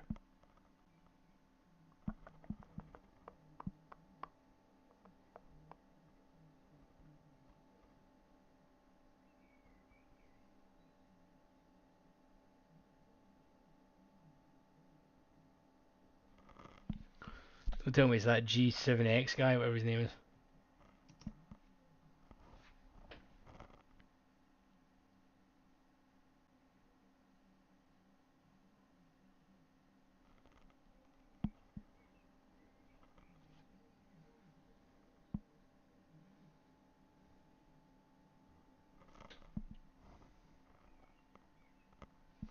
Wow.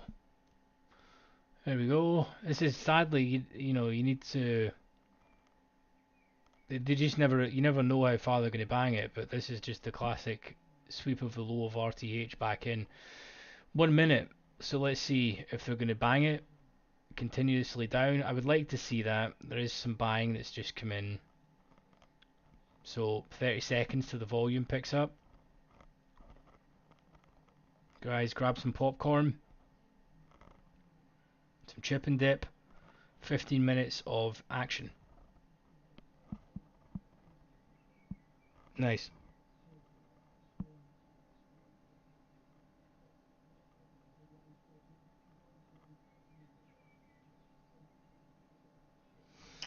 Neil, would I ever? Yeah, I mean, I probably would. It's a really good skill set to have, and I think it teaches you good discipline. There's loads of things with it, but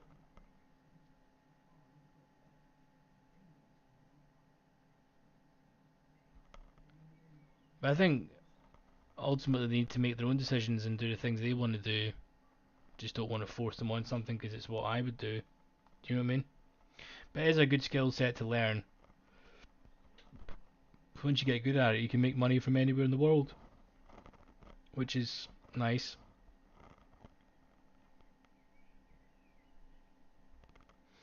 Right, I want to see them hit this aggressively down to the low of session. Here we go.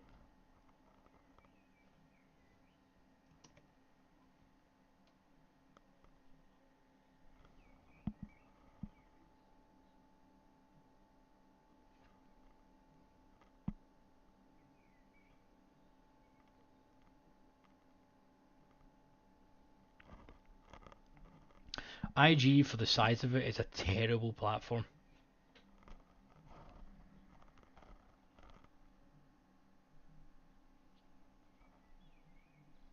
Like, their technology to actually utilize stuff is shocking.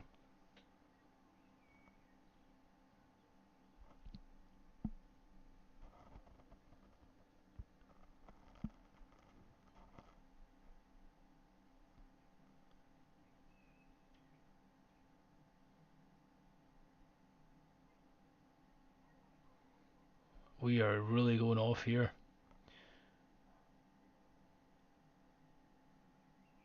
They're absorbing here right now. Let's see if we can crack it.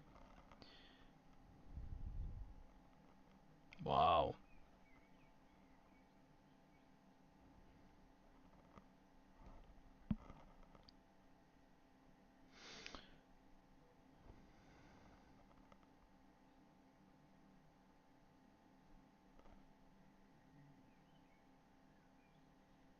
What would you guys do? You'd probably bang it down to like 64s, wouldn't you?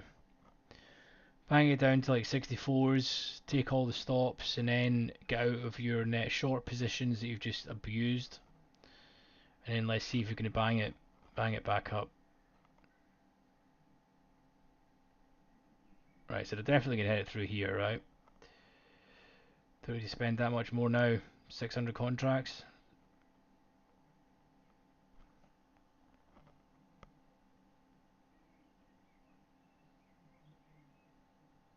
Why did that just stop there? That was strange.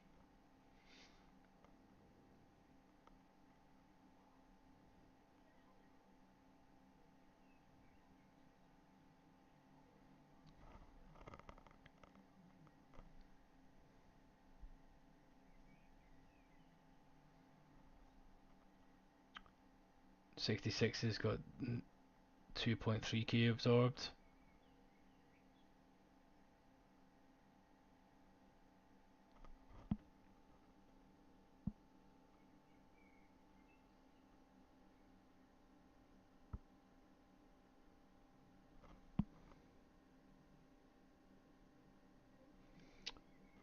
What's one thing if your kid did you can't let go and forgive? Oh, that's a good question.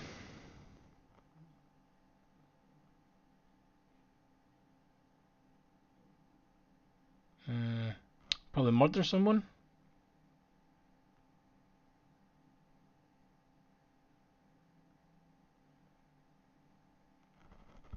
I think. Is there a strategy you need to learn OrderFlow to know if it's your trust? Yeah, exactly. Exactly. So this is the whole point, JK. You can use it to confirm your trades. You know, just as an example, if you were looking to go long here, you can see that 2,300 contracts is absorbed on the bid here. I'm not saying I would have took that setup, but I'm just using it as an example. You wouldn't know that just looking at the candles. And very typically, there's not really that much buying come in, but that was clearly enough for them to get out of their short positions, and then they just pulled the offer, right? Do you see that? 38's traded here, 70, 38, 33, 55, 55, 63. You know, they're not spending any money. The market's moved through this price with 5 ticks. Sorry, 5 contracts. So that's what they do. This is the most classic ES pattern ever. I'm just a bit sorry they didn't hit the exact low day, you know.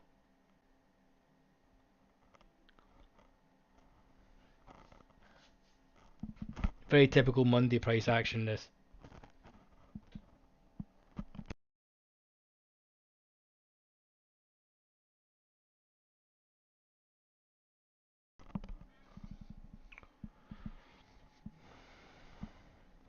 I would have preferred them to just take, you know, to go down to like 64s and then do this behavior. This is what I was expecting, but they just didn't hit it enough. Variations on the theme as always.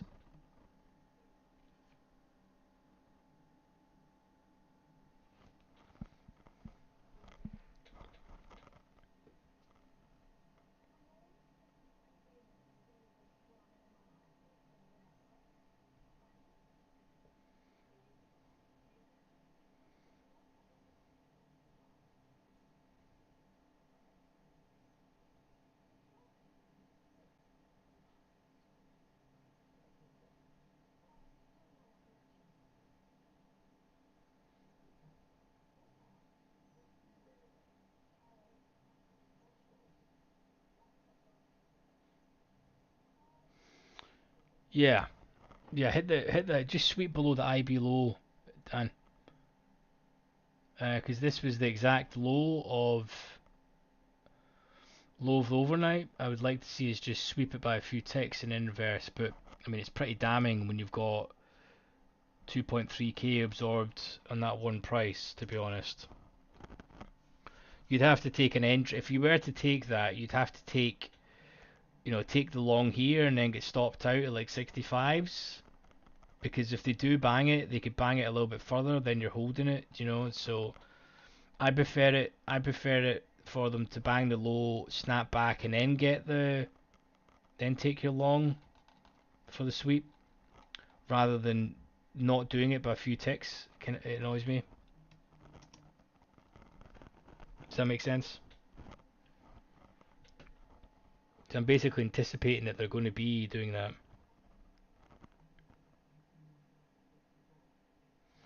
No, no. So that's I'm pretty sure that it's just CFDs with these companies. They're FX and CFD firms.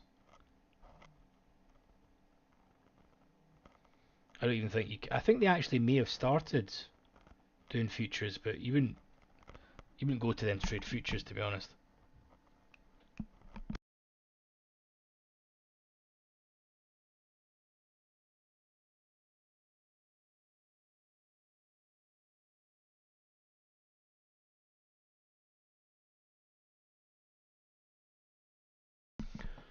I'll be surprised now if we do anything drastic. I think more likely now, the next 2 minutes when the volume comes in, we're just going to see them close out positions. I would like to see price work its way back to VWAP to like 90s.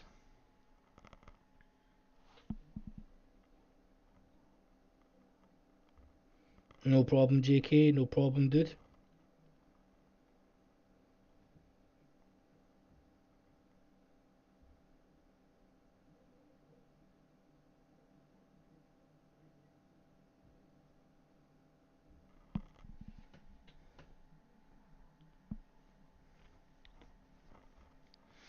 Okay, we have 1 minute countdown.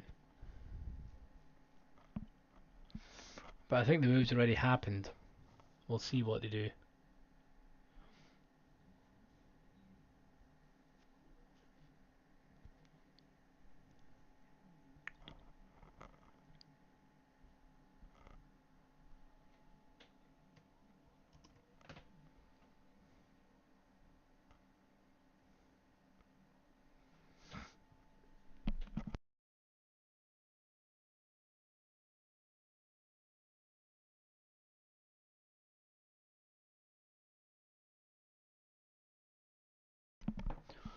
Okay, let's see if they run it back into value and up towards 90s. See if they're going to do that.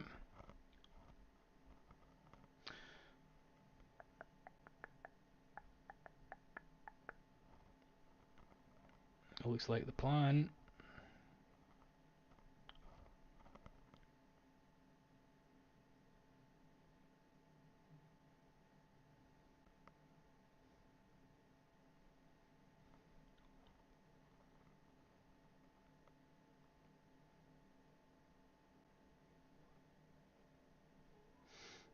Get the amount of volume it's trading here.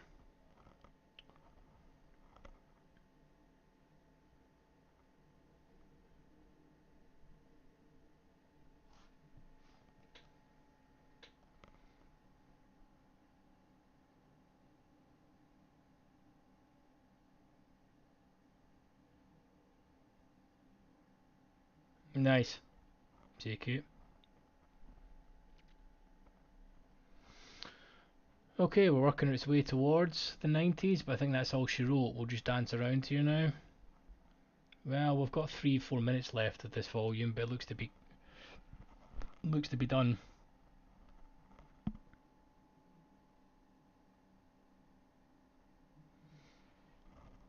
If any of you guys can subscribe, that is not, I'm assuming you all have. But we are eerily close here to the 1k.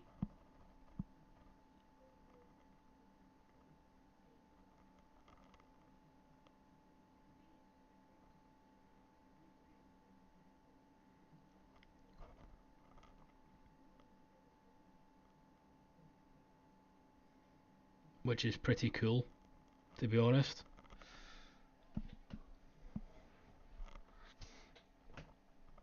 we've managed to grow the community pretty fast, which I'm really happy to see. Got a great bunch.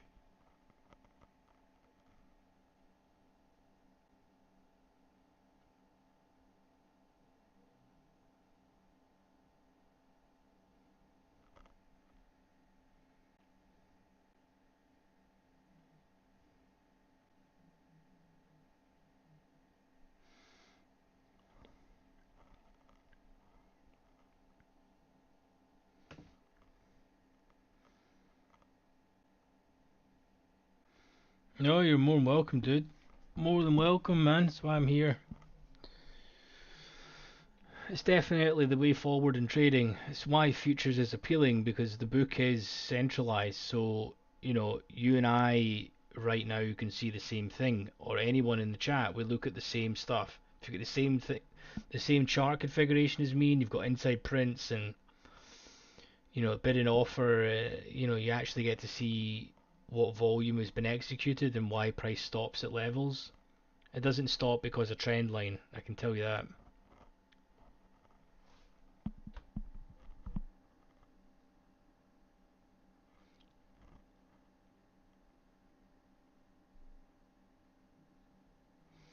Yeah, Chris, I tried to go live about 1:30, 2 p.m. US time, but a few hours before close, and we finish about, normally about 10 past 4, typically, but hopefully you've enjoyed it, dude.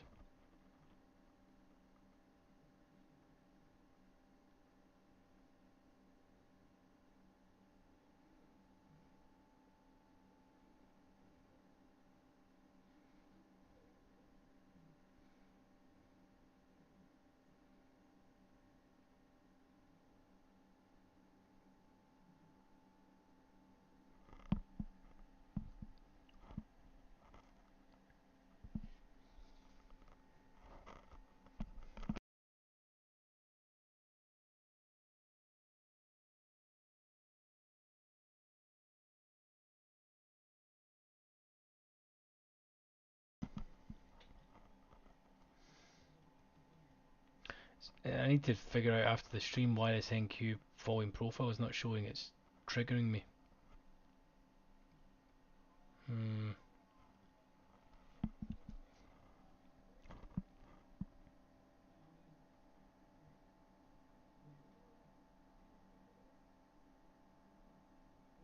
Nice, Chris.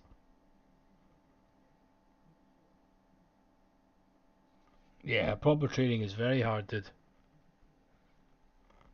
Very hard. It's not an easy game.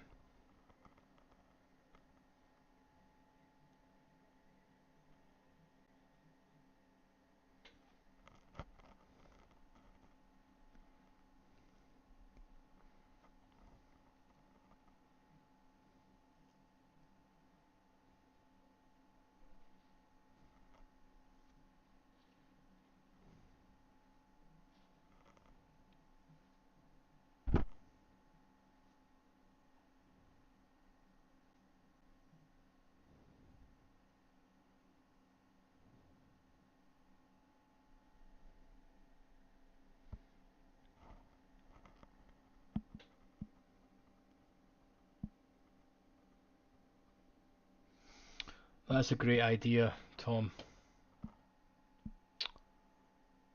Let me see if that works. Chart.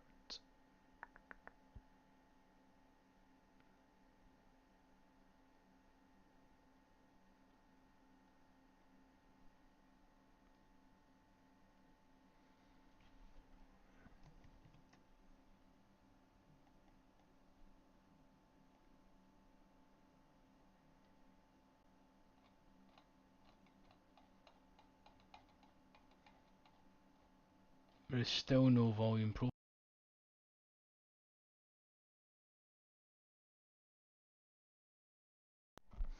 There is still no volume profile.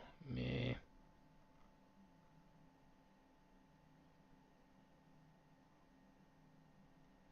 This chart. I'll need to do it after stream. See what the deal is with it. It's very strange. It looks like since I've reconnected to the feeds that all the settings are off. Which is weird. Like the MBO data there as well is like how can I have MBO data here? But then when you that's weird. Anyway. No problem, JK, no problem, dude.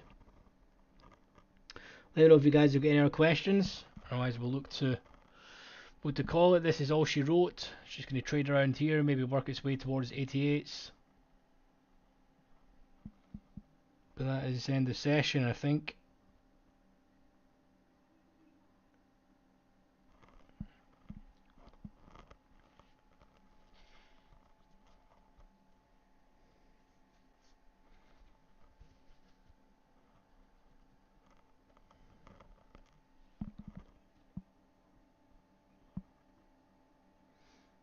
No problem.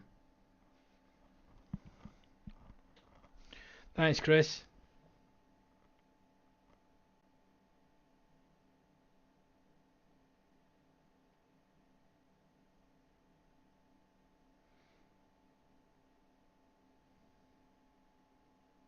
Jay, nice of you to comment, dude. See you guys tomorrow. Have a great evening.